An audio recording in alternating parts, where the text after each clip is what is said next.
Camera, action.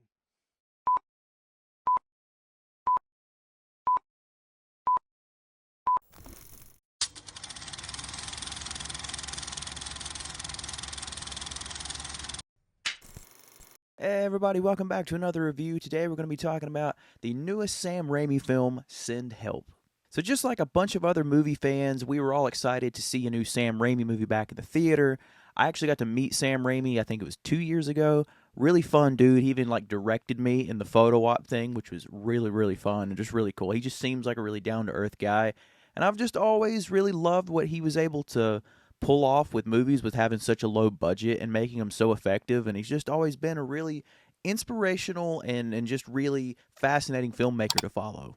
And of course, this movie's filled, and I mean filled, with all of his just crazy camera work and his crazy signatures that he has. And I love it. So this movie essentially follows Rachel McAdams, and she's essentially like almost the loser of this office who, nobody really respects her, wants to have anything to do with her, and she's pretty much just looked down to among all regards. And essentially, she gets passed over for a promotion by her new manager, who is played by Dylan O'Brien. And they're on their way to a work trip, and of course, along the way, the plane crashes, and they get stuck together on this remote island.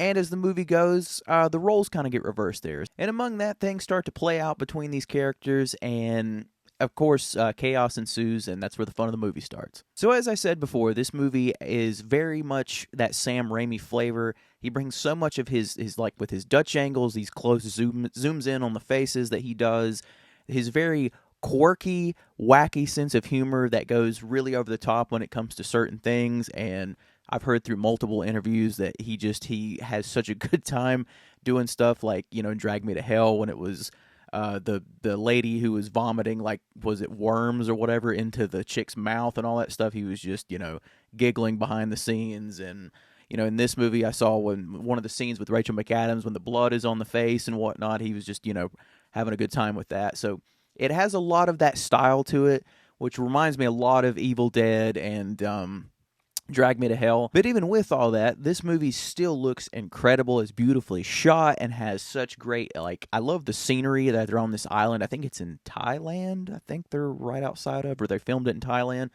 You get a lot of, great backdrops of the beach and the ocean and sunsets and all that stuff, while all this craziness is going on with these two characters. I gotta give it to the acting in this movie as well. This is a movie that, for somebody like Rachel McAdams, I have never seen really a role like this from her before.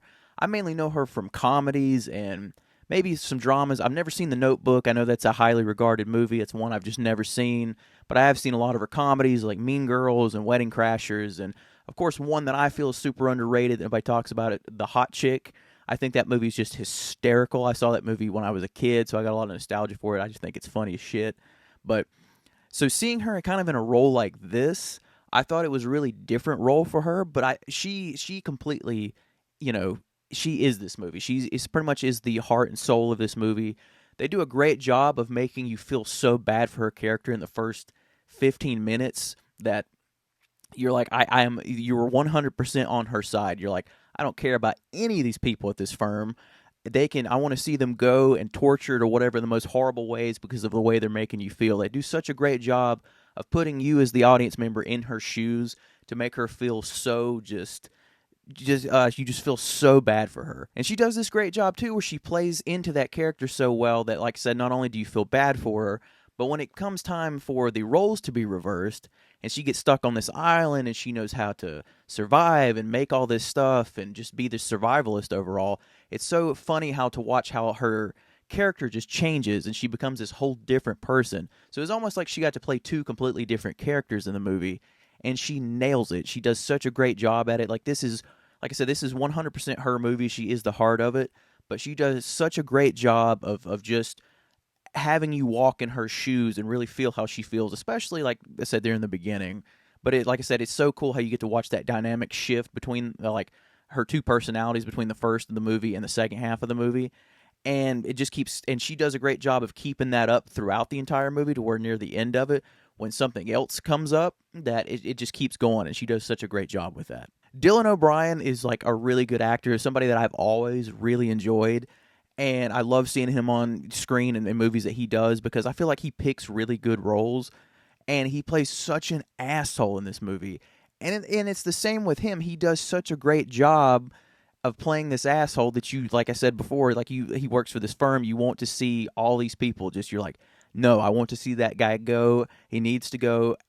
Fuck him. Like I don't want to see anything remotely good happen to this guy. And he plays it so well that he keeps it up throughout the majority of the movie. But then, like, there's certain moments in the movie that his character also has to kind of change in dynamics here and there, and you start to almost kind of feel something for him in the moment, but you're also a little bit skeptical. So it plays really well into that. It does a really good job of being like, well, is this guy authentic? Is he really changed? Or is he just being full of shit so he can try to get what he wants or manipulate Rachel McAdams' character?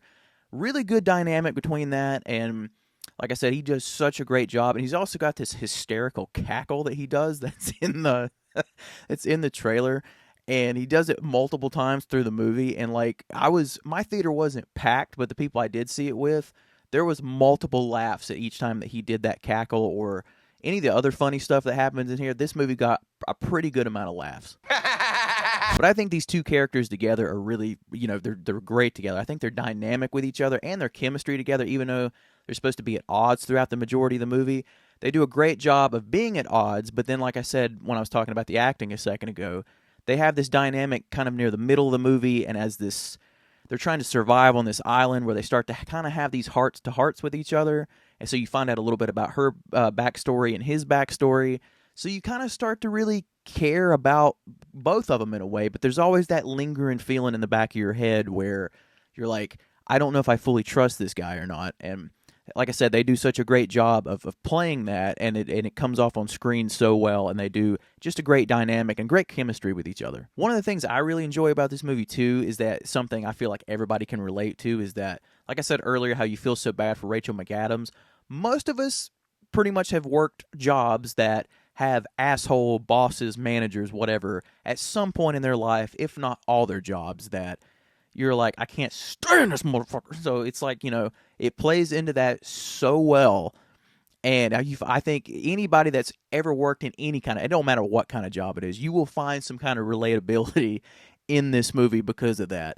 That's pretty much most of the jobs I've had where, you bust your ass, you do everything you can, you give it all you got, and then some more, and you still get passed over.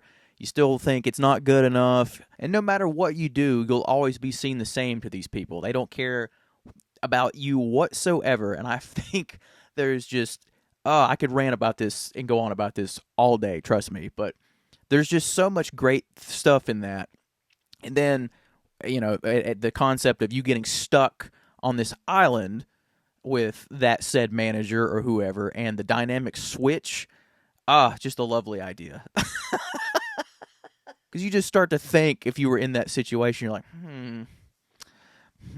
how would I handle this situation? So it's a really fun concept and just a really cool thing, and a very relatable thing at that. I wouldn't really call this movie a horror movie per se. This is more of like a survival thriller, but it has a lot of comedy. This pretty much might be Sam Raimi's funniest movie, because there is a ton of stuff in this movie that is just so damn funny, and the jokes hit so well. Like I said, the theater I was in, pretty much everybody was laughing at a lot of stuff that's going on in it, and I think if you go see it with a pretty much packed house, I think you will be able to get those funny moments out of it that just are more effective when you have other people. Like, there's just something about laughter that is so contagious, but the jokes in this movie I feel are so great, and they fit the characters so well, that what they're going for, that I think that's what just makes them funnier. So this very well might be his funniest movie. But with that being said, there's also great tension. There is a few parts in this movie that is very,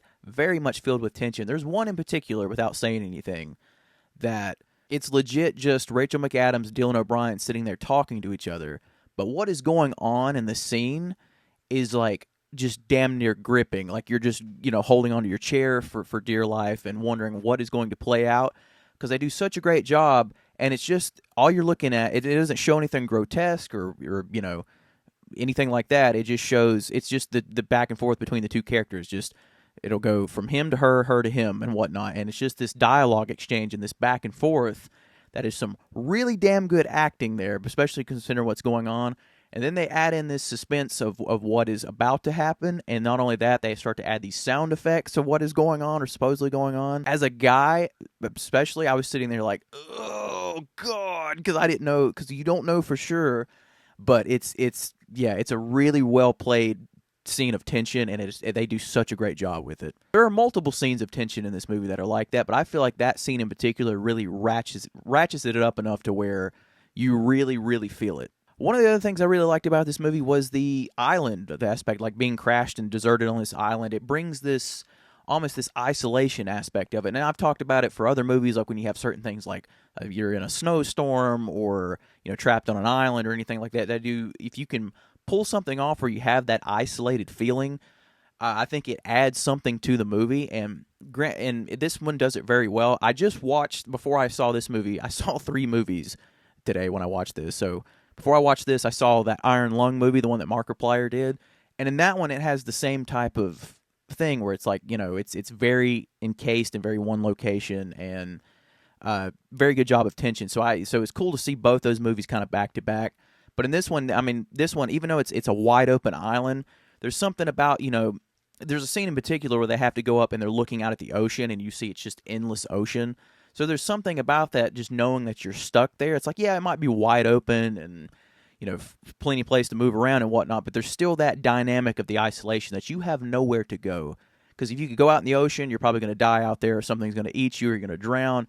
And there's the thing on this island of all the threats of tropical storms, so stuff can fall on you and kill you or whatever. And then you have wild animals going around, so you have all this stuff that is working against you, and it just adds to that isolation of just being alone. And with the way that their characters are, I think, especially Dylan O'Brien really not wanting anything to do with Rachel McAdams for a good amount of the movie, I think between that dynamic between the two of them, I think it just adds something extra to the already isolated feeling that's there. I just give this movie props for, as an audience member, putting me in the shoes with these characters and feeling like I'm also on this island with them. I thought that was a really cool way of storytelling. And like I said near the beginning of the review, there are a few of those Sam Raimi moments in this movie. Like why I said I don't consider this movie really a horror movie. It's more of a psychological thriller with a lot of comedy inserted into it, which makes it really fun. There are a few Sam Raimi moments. Like there is one scene in particular that is like a straight kind of horror scene that would easily be something Sam Raimi would do. It has that signature style to it. And there is a scene where Rachel McAdams has to fight this boar, and how that plays out with all the bloodshed, let's just say, that happens. That is very Sam Raimi. all the stuff that happens very particular in that scene. I'm trying not to give anything away, but yeah, that is 100% very the style of Sam Raimi. One of the things I don't really talk about a lot in my reviews, and I've noticed I've kind of picked up on it more these last couple movies I've seen, is the score a lot. And I think the score in this movie really stands out. I know this is done by Danny Elfman, and him and Sam Raimi are pretty much hand in hand. And I think the score is really well done because it's almost a little bit something different from Danny Elfman, and it kind of, and I love how the music cues kind of let you know what you're in for the movie. Like, if there's going to be like this quirky, funny moment, like the music kind of will play into that. If you're about to get this really suspense-filled moment, it'll play into that. If you're about to get this really horrific moment, it'll play into that. So it does a really good job of letting the music kind of guide the scene to be like, okay, this is what I'm getting set up for. And like I was talking about earlier, about that one scene between Dylan O'Brien and Rachel McAdams that I said was really tense, when that music starts to happen, it's like a slow build into the moment to where you were so, tense that you're like waiting for something to happen. And so the music it's like a character of its own in this movie. So I give props to the music and to Danny Elfman because it's just a really solid score. And earlier, as I was talking about the tension, I do love the fact that, like I said, as this movie goes, it kind of takes you off guard in certain aspects of it as well, where it's like, it makes you feel all these emotions, and it keeps you have to all the time though. You're wondering how this is going to play out or who's going to come out of this on top, and it does such a great job of like almost keeping you on the edge of your seat because you don't know really even what theme is going to come next. You're like, is it going to be a real suspenseful thing, or is it going to be a really, more of a funny thing that's about to happen. But like I said, they blend it so well together. And by the time you get to this wild, kind of crazy third act of stuff, how it plays out, it becomes this fun and wild, crazy good time that is just the way that this movie wraps up. And I think it goes. There was a few times where I didn't know how it was going to go. I thought they were going to kind of go a certain direction, and they kind of pulled the rug out from under me a little bit, and they kind of went a different way. I mean, obviously, I kind of figured where for the majority of it was going to go, but there was a few surprises they threw in there. Nothing huge or anything like you're going to walk away from this movie being like, oh my God, that was such a twist that I didn't see coming. But there's a few little, like, I'd say just little things in there that you're like, oh, that's interesting. That kept me, or that pushed to something in a way that I didn't see coming. So it was really cool how they, put that in there. And like I said, it led to this third act that I thought was, not only, again, is the acting top notch, but it plays perfectly into that wild, crazy, funny, dark comedic stuff that Sam Raimi has and brought to this movie. So it was a really fun thing overall. I only really have like two mixed aspects on this movie, and they're kind of more in the mixed category because they could just be, they're really more nitpicks than they are negatives, because I kind of understood what they were going for. But there's a scene where you do see like a boar, like I said earlier in the review, and you can tell it's a little CGI'd heavy, but not like enough to like take you out of the movie or anything like that. It gets, it's fine, but at the same time, for the tone that it's going for in that particular scene, where it's some of it is tension at first, then it kind of is played into like comedic comedy, like that dark comedy that I was talking about that Sam Raimi has, and it kind of plays into that. So having this like cartoonish look to it almost kind of fit the tone of it, so I can see it getting away with that. And like I said, it's not overly, bearing enough to where it takes you completely out of the movie by any means. It's really well done and really well placed. So like I said, going for the theme that it's, or the tone that it's going for, I can totally understand, why it is that way. So it wasn't, it wasn't a big deal. And the only other thing was that I feel like there's not a lot of that carnage, like over the top, like gore in this movie that we're known from a lot of stuff that Sam Raimi has done. Don't get me wrong, there are scenes of it in here, and I think the scenes where it is done, it is really well done, and of course it's got that signature stamp on it. But even though this movie was rated R, I mean, I don't want it for the whole movie. I mean, I don't call for it for the whole movie, but I feel like there was maybe 2 or 3 other spots they could have put something in there kind of like that would really give it that flavor. But like I said, the scenes where it is placed, it is really well done, and I understand that this is probably, for the most part, not the theme that they were going to go for with that. They didn't call for a ton of that gore or that crazy over-the-top stuff that Sam Raimi does in that aspect. But as a whore for that kind of stuff, I just kind of wanted just a little bit more. Overall, I would highly recommend checking this movie out. It's a really fun time. Like, it is a really damn good time at the theater. It is a lot of fun. It is a great date night movie, and it's something I think everybody could get enjoyment out of. If you do go see it, I highly do recommend seeing it on the big screen. Try to see it with like a packed house of people, because I think the more people that are in there, the better of the laughs you'll get out of it, because like I said, the ones I had, they were all laughing pretty good through it. And I think you'll get a lot of enjoyment out of it anyway, but I think that'll just add to your theater experience. So try to see it on the big screen if you can. I think it's totally worth your time and your money. And if you're just looking to have a really good, enjoyable night out at the theater, this is it. Plus, if you want to see some really good performances, have some fun laughs and thrills and all that stuff throughout the way, and some really damn good performances, this is totally the movie from you. Plus, if you love Sam Raimi, by all means, go check this out. This reminds me of that certain era of Sam Raimi, like between like Drag Me to Hell and all that stuff. So like it's in that vein of that. So I highly recommend it. But thank you, everybody. That's my review for Send Help. If this is the review you're finding me on, please come over and check out my channel. I have a ton of reviews from last year and a few going into this year already. But I would love to know what your favorite Sam Raimi movie is, and please remember to like, comment, and subscribe. That way I can see all of you in the next one. Thank you so very, very much.